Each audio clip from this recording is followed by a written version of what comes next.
fans, welcome to another week inside BCU Athletics. If you thought you missed it, we've got you covered. I'm Ehricka Brame, and this is CatEye Rewind.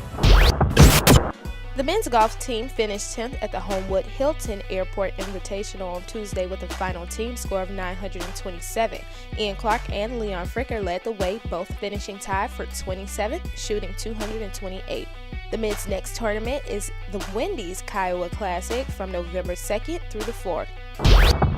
In volleyball, the team managed to come away with a split on their North Carolina road trip, sweeping North Carolina Central on Friday, but falling short to North Carolina A&T in 5 sets on Sunday. Against Central on Friday, Delicia Pierre and Hazel Ortiz-Rosado both had double-doubles as the Lady Cats clinched the second seed of the Southern Division for the MEAC tournament. In a back-and-forth match against A&T on Sunday, Pierre led the way with 20 kills and 20 digs, and Rakaya Neely also getting 20 kills, but it wasn't enough. The Lady Cats finished their regular season at home against their rival team Florida A&M on Sunday, November 9th, live on CatEyeNetwork.tv. The football team shook off a slow start to defeat North Carolina Central 34-20 on Saturday for Senior Day. Anthony Jordan had a big fourth quarter, rushing for 3 touchdowns and finishing with 66 yards on the day. Michael D. Jones rushed for 118 yards and a touchdown, while Larry Brame passed for 119 yards and rushed for 109 as the Wildcats remain tied atop the MEAC. The Wildcats have a short week before heading to Norfolk to face Norfolk State on Thursday, live on ESPNU. The women's cross-country team finished 7th and the men finished 9th at the MEAC Championship on Saturday. Ricky Brown and Nyjak Pan both earned all MEAC honors for their performances. Brown finished 3rd with a time of 26 minutes and 58.80 seconds, while Pan finished in 14th with a total time of 19 minutes and 53.30 seconds. Both Brown and Pan will have a chance to extend their seasons at the NCAA South Regional meet on Friday, November 14th. And the bowling team finished in 14th at the 2014 FDU New Jersey Jamboree and went a perfect 6-0 Saturday, but dropped all 3 matches on Sunday. Rebecca Goodwin was the Wildcats' top performer, averaging 188.82 pins during the tournament, while Ivory Miles averaged 187 pins. Their next meet is this coming weekend for the first MEAC Southern Division meet of the year. Women's golf finished 7th at the Winthrop Invitational on Sunday. Freshman Mackenzie Butler led the way at the rain-shortened event, shooting an 8 over par 80 to finish 4th, while Andrea Orozco finished tied for 12th after shooting an 11 over par 83. This wrapped up the fall season for the ladies, as they will return to action at the end of February for the annual Gary Freeman BCU Spring Invitational.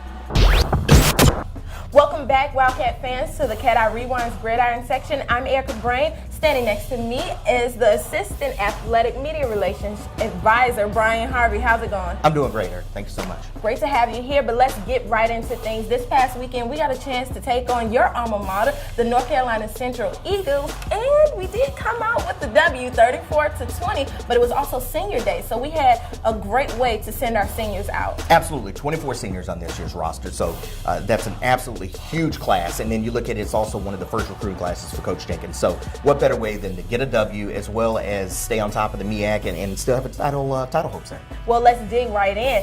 We have 3 quarterbacks that we can use, but it was Larry Brame that stood out this past weekend. Absolutely, Larry Brame stood out this weekend, and one of the things that he did is he came into the game and changed the flow a little bit. Quentin Williams was your starter, and that's your guy. You know, he sets the tone, and Coach Jenkins had said all along, hey, I plan to use all 3 quarterbacks between Brett Maxey, Quentin Williams, and then also going with Larry Brame. And it just so happened Larry came in, changed the flow a little bit, drove the team down the field, and got a score, and you kind of just stick with the hot hand. All right, and let's talk defense. Eric Williams, the last of the Wyatt era, which kind of goes to show you how long he's been here. You know, he suffered a few injuries, but he's recovered, gained his 6th year back, and he is taking full advantage of it. Yeah, absolutely. Eric Williams is a man-child. I mean, this is a guy who comes into the season spiritually tougher, mentally tougher, and physically tougher. He's someone that works hard in practice. This is a pro potential cat right here. I'm telling you, he's one of the guys that gets behind the line of scrimmage, causes fits in the offensive backfield. Offensive coordinators really have a tough time trying to plan for him because on the other side, you have LeBrandon Richardson. So you kind of pick your poison there, but Eric's just one of those guys that really works hard, gets back there, gets onto the quarterback, makes him have to kind of do some different things so the pass game becomes a problem, but definitely a run stopper. So he's somebody that you're going to see a long time in the future.